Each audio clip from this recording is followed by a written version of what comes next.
everyone, this is Nidhi Gupta, your English coach. How are you all? So today we are going to start another chapter, another class of our spoken English course. Vocabulary की classes चल रही हैं, so definitely today also we are going to work on vocabulary. We learned adverbs, we learned adjectives to describe things, right? We also talked about a lot of phrases that we should use in our daily lives. किस तरीके से polite हो सकते हैं. बहुत सारे sessions हमने इस section के अंदर किए जहाँ vocabulary और अपना basically phrases and vocabulary improve कर रहे हैं. आज हम लोग however पढ़ने वाले हैं phrasal verbs. This is going to be class number 11. ठीक है, आज के सेशन में हम लोग phrasal verbs पढ़ने वाले हैं. काफी बच्चों को तो पता होगा what is phrasal verb. जिनको नहीं पता है we are going to discuss this today. So what is phrasal verb and why do we need to use them? देखो, सबसे पहली बात तो आप ये समझो कि जो एक्चुअल इंग्लिश है वो बहुत ज़्यादा फॉर्मल नहीं है बेटा, वो बहुत ही इनफॉर्मल है. फॉर्मल और इनफॉर्मल जब मैं बोलती हूँ तो वो आप ये समझ लो कि एक इंडियन जिस तरीके से बातें कर रहा है और एक अमेरिकन या ब्रिटिश पर्सन जिस तरीके से बातें कर रहा है, इसी को फॉर्मल और इनफॉर्मल कहते हैं. इंडियंस को इंग्लिश एक सेकंड लैंग्वेज की तरह मिली है ना. मतलब हमारी पहली लैंग्वेज तो मदर टंग है. जिस भी मदर टंग में हम बात करते हैं वो हिंदी भी हो सकती है, वो तेलुगु भी हो सकती है, वो मराठी भी हो सकती है. हमारे लिए जो दूसरी लैंग्वेज है बाहर से जो आई है वो है इंग्लिश.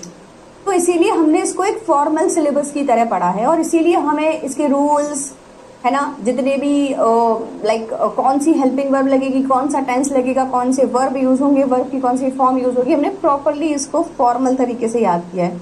इसीलिए हम फॉर्मल इंग्लिश बोलते हैं.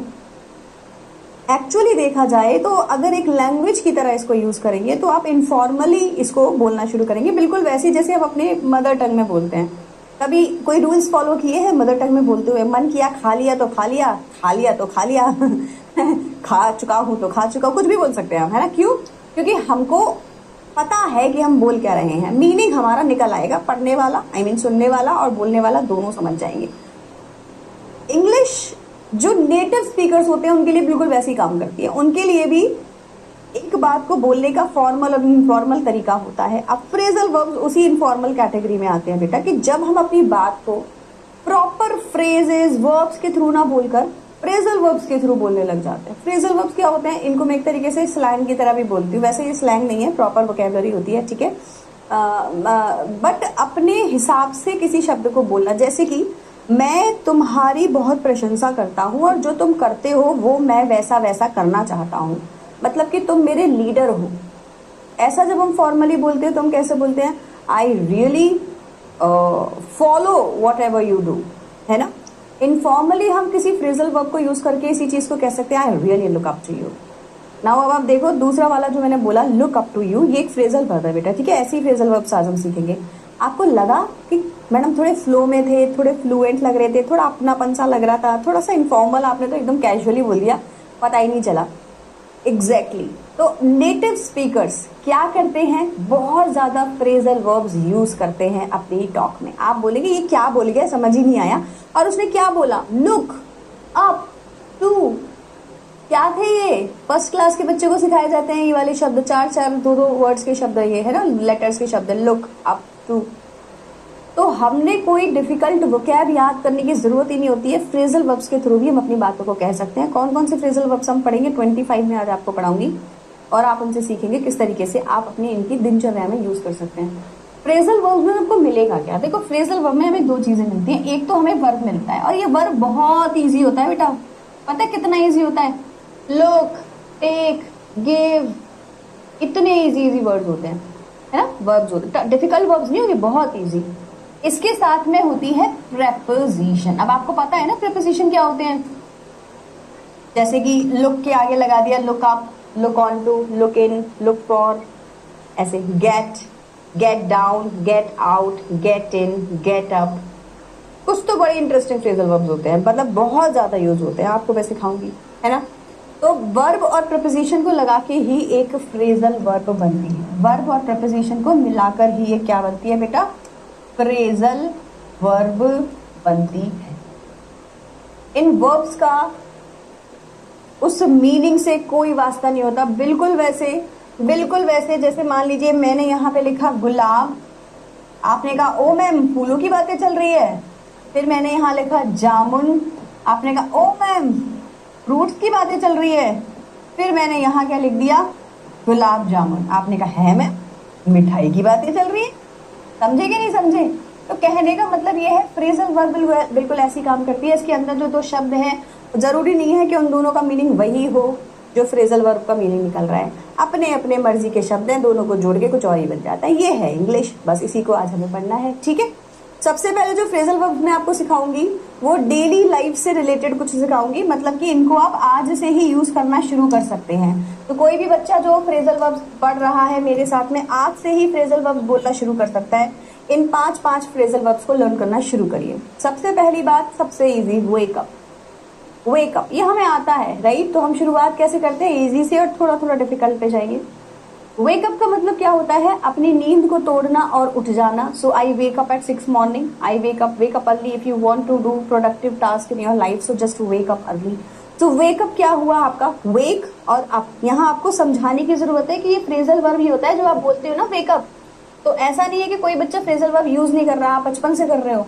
वेक क्या है, हमारी वर्ब है। अप क्या है, हमारी प्रेपोजिशन है। इसी कॉम्बिनेशन को फ्रेजल वर्ब बोलते हैं। तो कुछ तो आप ऑलरेडी यूज करते हैं, जैसे कि जब आप बोलते हैं किसी से sit down, sit and down, नीचे बैठ जाओ। अब इनके कुछ कुछ के तो जो मीनिंग है वो सिंपल होता है, सिट और डाउन, तो हमें समझ में आ गया। हर किसी के साथ ऐसा नहीं होता। जैसे कि मैंने बोला था look up to, look up to का मतलब है मैं तुम्हें फॉलो करता हूँ, है ना। Cope up with, cope up का मतलब क्या होता है, किसी चीज को बियर करना, सहनशीलता बढ़ाना। तो ऐसे बहुत सारे शब्द आपको मिलेंगे। आप बोलेंगे मैम इनके मीनिंग तो बिल्कुल मैच ही नहीं कर रहे वर्ब से। कुछ ऐसे मिलेंगे जिनके मीनिंग वर्ब से मैच कर रहे होंगे, जैसे कि सिट डाउन, जैसे कि गेट। अब देखो get and up, get up खड़े हो जाओ, गेट आउट बाहर निकल जाओ। अब आपने ये गेट आउट और गेट अप शब्द सुने हैं तो आप बोल दोगे कि मैडम बात तो सही है, गेट अप माने तो खड़े होना और गेट आउट माने बाहर निकल जाना होता है। लेकिन कभी आपने गेट का मीनिंग सोचा है? गेट का क्या मीनिंग होता है, क्या होता है get? Get this work done, इस काम को कर दो। गेट तो करने दो, कर देने की भावना बताता है। तो यहाँ पे बैठना उठना भागना कहाँ से आया, नहीं आया ना। तो ये वो वर्ब हो गए जो बेसिकली जिनके मीनिंग्स एग्जैक्टली वो नहीं होते जो उनके फ्रेजल वर्ब्स में होते हैं। तो I hope this is clear. अब हम एक एक करके क्या करने वाले हैं, वर्ब्स याद करेंगे। सबसे पहले हमने कौन सा किया, वेक अप। अब हम दूसरा देखते हैं। ऑलराइट, अब हम आ जाते हैं अपने दूसरे फ्रेजल वर्ब पर, जिसको बोलते हैं गिव अप। अब देखो ये बिल्कुल उसी कैटेगरी में फॉल करेगा जहां पर हमने बोला था ना कि भाई हमारा जो फ्रेजल वर्ब है वो है गिव अप। ठीक, अब गिव अप का मीनिंग क्या हुआ, गिव का मतलब होता है देना, ये एक वर्ब है, ठीक है। और अप क्या हुई, हमारी प्रीपोजिशन हुई। अप का मतलब हुआ ऊपर ले जाना। अब आप बताइए ऊपर कुछ देना, क्या इसका ये मीनिंग है? नहीं। गिव अप का मीनिंग क्या होता है, जब हम किसी काम को करते करते उसको स्टॉप करना चाहें, थक जाएं, बोले नहीं भाई मेरे से तो नहीं होगा, let's give up, right. So don't give up until you get success in your life. तब तक गिव अप नहीं करना जब तक आपको लाइफ में सक्सेस ना मिल जाए। तो यहाँ पे जो गिव अप है वो एक फ्रेजल वर्ब बन गई, ठीक है। तो आप कहेंगे ना किसी को कि हौसला मत छोड़ो या लगे रहो, हिम्मत करते रहो, तो उसी चीज को आप फ्रेजल वर्ब के थ्रू कैसे बोलेंगे, don't give up, right. So to stop trying to quit something, जब हम गिव अप कर देते हैं तो हम किसी काम को करने से उसको स्टॉप कर देते हैं। और जब हम किसी को मोटिवेट करना चाहते हैं तो हम उसे बोलेंगे don't give up. Give up नहीं बोलना है, डोंट गिव अप बोलना है, ठीक है। चलिए नेक्स्ट वर्ड है हमारे पास लुक आफ्टर। क्या होता है लुक आफ्टर? लुक माने देखना, आफ्टर माने पीछे पीछे, ठीक। तो इसका जो मीनिंग है वो क्या बनता है, किसी की टेक केयर करने को कहते हैं look after. To take care of someone और something, look after. Who looks after you in that city, उस सिटी में तुम्हें कौन देखभाल करता है, तुम्हारी कौन देख रेख करता है, क्योंकि मम्मी पापा तो गांव में रहते हैं। So who look after you, तो आप बताएंगे कि मेरे गार्जियन हैं वो मेरा लुक आफ्टर करते हैं वहां पर, है ना। So look after, she looks after her younger siblings every day, वो अपने भाई बहन की देखभाल करती है, शी लुक्स आफ्टर, ठीक है। Who will look after the house when you are away, तुम चले जाओगे तो who will look after your house, look after your house. Next is run out of, जब आपके पास किसी चीज की कमी पड़ जाए उसको कहते हैं रन आउट ऑफ, है ना। रन माने भागकर कोई चीज आपसे दूर चली गई, रन आउट ऑफ। जैसे कि हम पैसे को लेकर ऐसा बोलते हैं, run out of money, I am running out of money, sorry मेरे पास नहीं है। तो जैसे मान लीजिए आपका कोई फ्रेंड गए, भाई तेरे पे 10-15 हज़ार रुपए हैं क्या, तो आप बोलेंगे नहीं यार sorry I am running out of money right now. तो नहीं है भाई को हम बोलेंगे रनिंग आउट ऑफ मनी, ठीक है। To have no money or something, money of something left, है ना। To have no more of something left, किसी चीज का कम हो जाना आपके पास। रनिंग आउट ऑफ, आप पानी भी रनिंग आउट ऑफ वाटर हो सकते हैं, रनिंग आउट ऑफ फूड हो सकते हैं, रनिंग आउट ऑफ मनी, कुछ भी हो सकते हैं, ठीक है। तो we run out of milk this morning, आज सुबह सुबह दूध खत्म हो गया, तो दूध खत्म हो गया क्योंकि द मिल्क वॉज फिनिश और we did not have any milk, we ran out of money, we ran out of milk, ठीक है। ये आपका फ्रेजल वर्ब होता है। नेक्स्ट हमारे पास में है turn up. Turn up the volume please. Turn up का मतलब 2-3 होते हैं, जैसे कि टू अराइव और अपीयर समवेयर। एक तो होता है टर्न अप करना, मतलब कि किसी के घर में जाना, किसी की पार्टी में जाना, तो वहां अपीयर करना। जैसे you didn't turn up in the party, why, मतलब कि तुम आए क्यों नहीं थे पार्टी में, you didn't turn up. Turn up, show up, एक ही बात होती है। शो अप यही होता है, please show up in the party, please turn up in the party.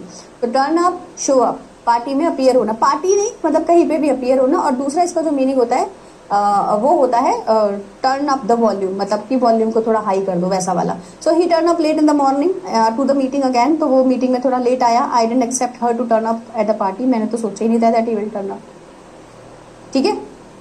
चलिए,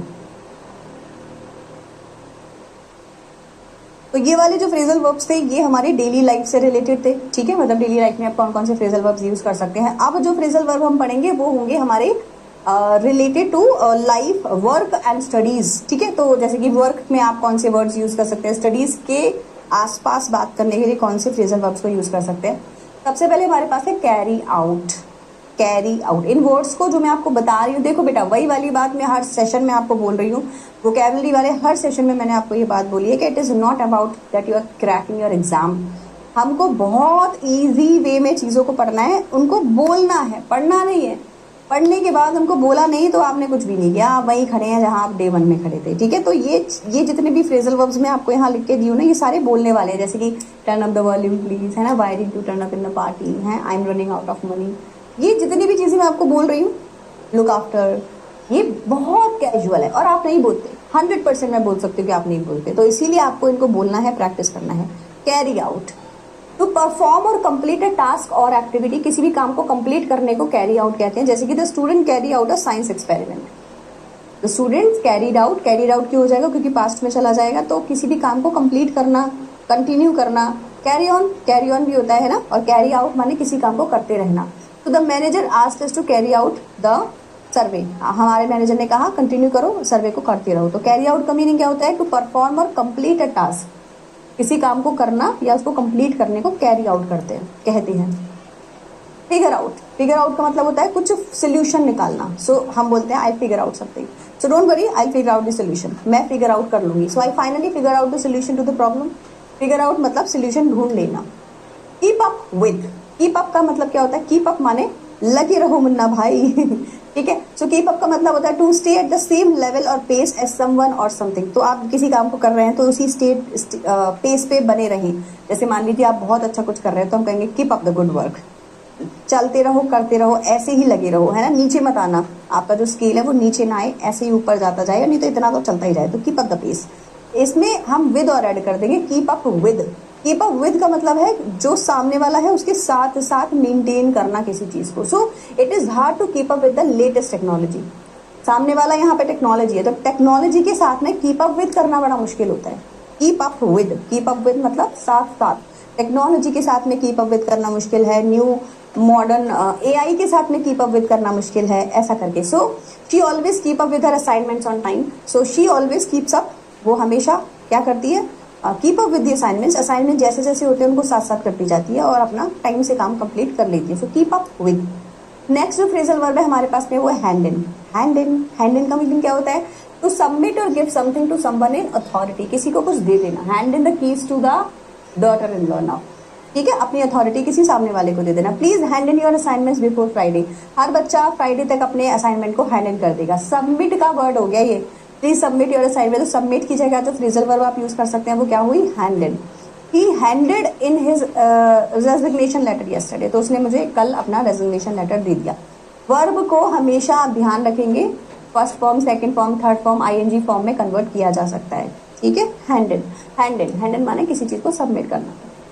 गो ओवर, अब देखो जैसे हैंड इन जो फ्रेजल वर्ब मैंने आपको बताई, आपने नोटिस किया होगा कितनी इजी सी है, हैंड और इन, पर हमें उसको यूज कहाँ करना है वो हमें नहीं आता। बस यही तो सारा गेम है, इसी चीज की प्रैक्टिस है, ठीक है। चलिए गो ओवर का मतलब होता है to review or check something carefully again. तो गो ओवर, फिर से the document, go over the document once again, फिर से जो डॉक्यूमेंट है उसको चेक करो, तो चेक करने को बोलते हैं। So let us go over the lesson once more या वन मोर टाइम। तो चलिए गो ओवर करते हैं फिर से, मतलब कि ये जो जितने भी हमने फ्रेजल वर्ब पढ़े उनको गो ओवर करते हैं, मतलब कि फिर से चेक करते हैं, फिर से इनको रिवाइज करते हैं। तो गो ओवर क्या होता है? चेक करने का प्रोसेस या रिव्यू करने का प्रोसेस या रिवाइज करने का process. The teacher went over the difficult grammar rules again. So I went over the rules again, मतलब कि मैंने फिर से पढ़ाया। तो देखो गो का वेंट हो जाएगा, जाहिर सी बात है। गॉन भी हो सकता है ना, the teacher had gone over. तो वर्ब चेंज हो सकती है, ऐसे कंफ्यूज मत होना कि मैम वेंट क्यों लिखा है यहाँ पर, सेकेंड फॉर्म हो गई ना वर्ब की।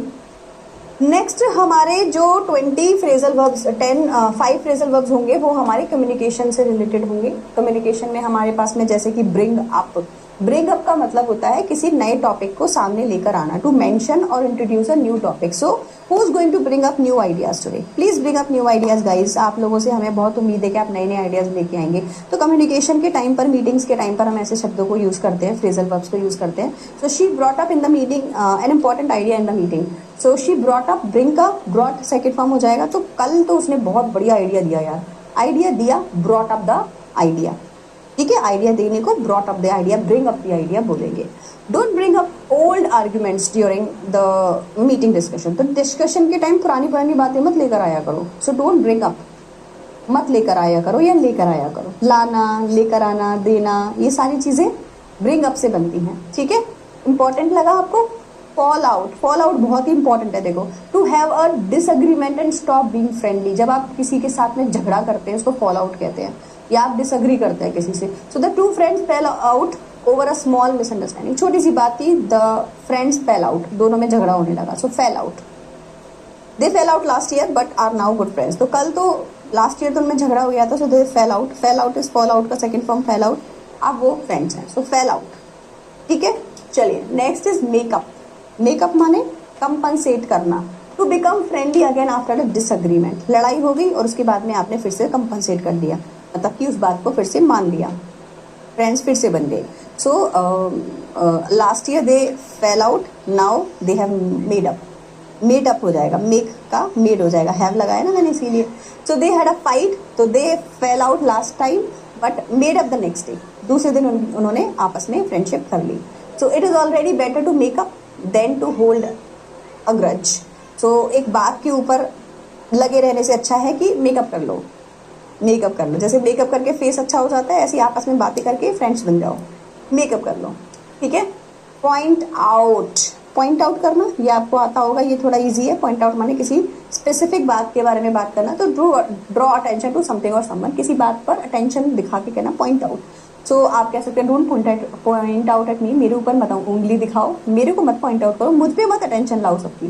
ठीक है, तो why teacher pointed out the mistake in the essay. तो ऐसे मैंने लिखा और टीचर ने पॉइंट आउट करके अटेंशन करके दिखाया है ये तुम्हारी मिस्टेक थी। ओपन अप माने ओपनली किसी से बात करो या अच्छे से ऑनेस्टली बात करो। To talk honestly and share your feelings with someone, अपनी बातों को किसी के साथ बोलना। तो कहते हैं please try to open up when you are in public में होते हो तो आपस में डिस्कस किया करो, अपनी बातों को दूसरों को बताया करो।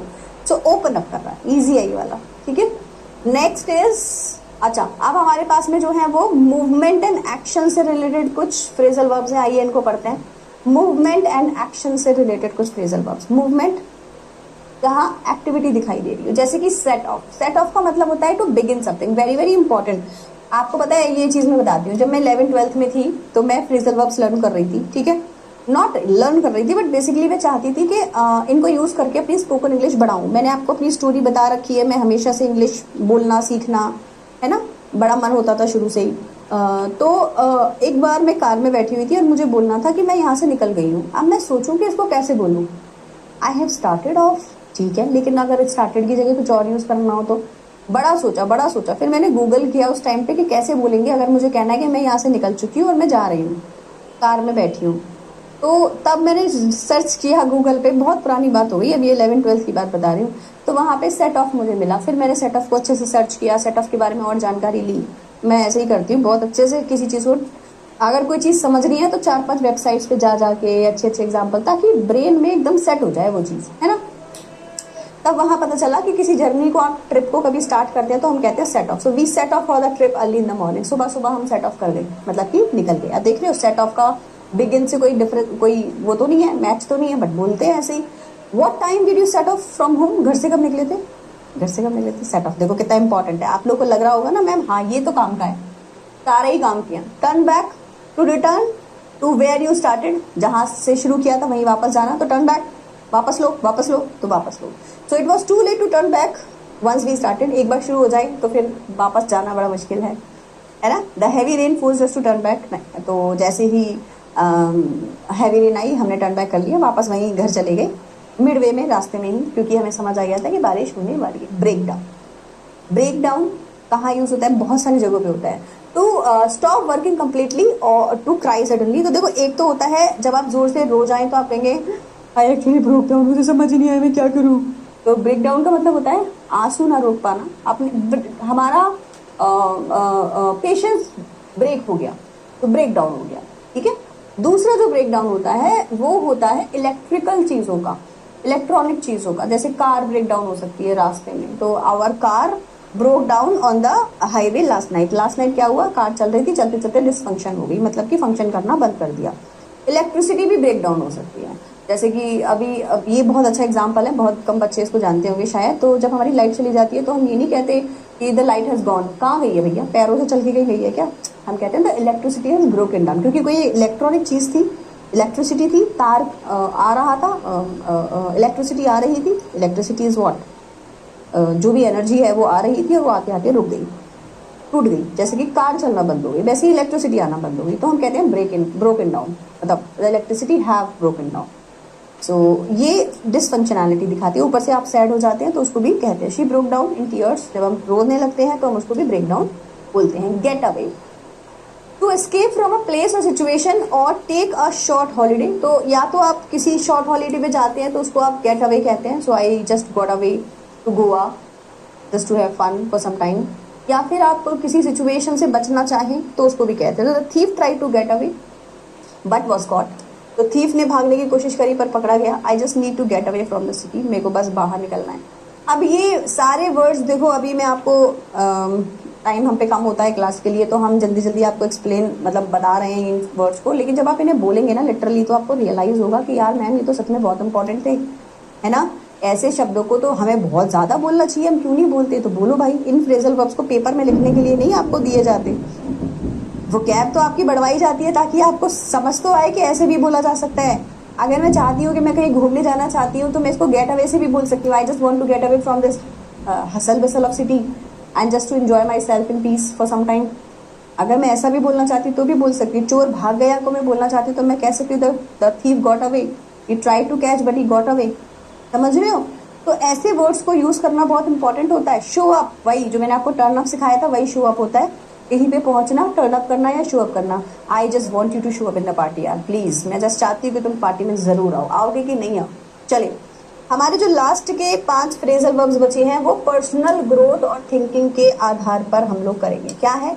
पर्सनल ग्रोथ एंड थिंकिंग के आधार पर। जैसे कि लुक अप, पर्सनल ग्रोथ होती है कब? जब हम किसी को फॉलो करते हैं। To admire and respect someone greatly, जब हम किसी को एडमायर करें, रिस्पेक्ट करें, उसके जैसा बनना चाहें। So I have always looked up to my father as my role model. अपने पापा को हमेशा मैंने फॉलो किया है। Students should look up to the people who inspire them. तो हमें जो इंस्पायर करते हैं हमें उनको फॉलो जरूर करना चाहिए। सो लुक अप टू, ठीक है, very very important. Come across, to find something by chance और to appear a certain way to others. तो बेसिकली जब हम किसी चीज को अचानक से एक्सीडेंटली मिल ले किसी से तो हम कहेंगे ओ आई एक्सीडेंटली केम अक्रॉस यू। मैं तो जा रही थी रास्ते में, तुम एकदम टकरा गई, है ना। So I came across a very interesting article yesterday. तो खाली पर्सन नहीं, किसी से भी केम अक्रॉस कर सकते हैं हम। जैसे कि बाई चांस मैंने कल एक बड़ा अच्छा आर्टिकल पढ़ा, तो by chance came across. She came across as very confident in interview. So यहाँ पे जो लिखा है ना, to appear a certain way to others, दूसरे लोगों के सामने आप अपने आप को कैसे दिखाते हैं उसको भी केम अक्रॉस कहते हैं। So I saw your interview, you came across really well, very confident. Came across आपको देखने में समझ आ रहा था कि आप बहुत ही कॉन्फिडेंट थे, ठीक है। तो 2 तरीके होते हैं केम अक्रॉस बोलने के। थिंक ओवर, जाओ और ज्यादा सोच विचार करो, इसको पॉन्डर भी बोलते हैं। पॉन्डर माने और ज्यादा सोच विचार करना, है ना। ponder in, ponder on, ponder over. So please think over my proposal before giving an answers. मैं आंसर देने से पहले एक बार और सोचना कि तुम सही कर रहे हो या नहीं. He thought over the decision for several days. Decide करने से पहले उसने बहुत दिनों तक अपने डिसीजन को थॉट ओवर किया. Think over, thought. Put off, कपड़ों को उतारने को भी पुट ऑफ कहते हैं. किसी काम को पोस्टपोन करने को भी पुट ऑफ कहते हैं कि भाई मीटिंग को पुट ऑफ कर दो, पोस्टपोन कर दो, पुट ऑफ कर दो. ठीक है. So stop putting of things you can do today. आज जो कर सकते हो उसको पुट ऑफ करना बंद कर दो यार. आगे के लिए टालना बंद कर दो यार. टालना, देखो प्रोकास्टिनेशन का काम भी हो गया. Put off. ठीक है. So the event was put off due to heavy rainfall. बारिश इतनी तेज हो रही थी तो इंटरव्यू को, इवेंट को पुट ऑफ कर दिया गया. बाकी कपड़े उतारने को भी पुट ऑफ टेक ऑफ कहते हैं, है ना. Put on, put off, take off. Move on, आगे बढ़ जाना, मूव ऑन कर देना. जैसे लाइफ में मूव ऑन करना होता है. और to stop thinking about something and continue with your life, है ना. So after following once the best thing you can do is to move on. कभी कोई गड़बड़ हो जाए तो best thing you can do is move on. आगे बढ़ो और, है ना, मट्टी पाओ. So she moved on from that experience and became strong later on. Oh, that's it. So 25 phrasal verbs हमने प्रैक्टिस करे हैं और ये वाले जो मैंने आपको बताए ये बहुत बेसिक है. ठीक है. इनको पहले बोलना शुरू करो. इस जब ये आपको समझ आ जाए और आपको ये रियलाइज हो जाए कि भाई साहब फ्रेजल वर्ब्स बहुत इंपॉर्टेंट है, इनसे अपनी जो स्पीच है वो बड़ी फ्लुएंट हो जाती है, फ्लो में हो जाती है. तो बस इसी के आगे और ज़्यादा बोलने लग जाना और ज़्यादा प्रैक्टिस करने लग जाना. ठीक है. तो ये मेरी तरफ से आज का वीडियो आप लोगों के लिए. फ्रेजल वर्ब्स का प्रैक्टिस सब लोग करते रहेंगे. अब मैं मिलूंगी आप लोगों से नेक्स्ट वीडियो में. Till then bye bye everyone and take care. Tata.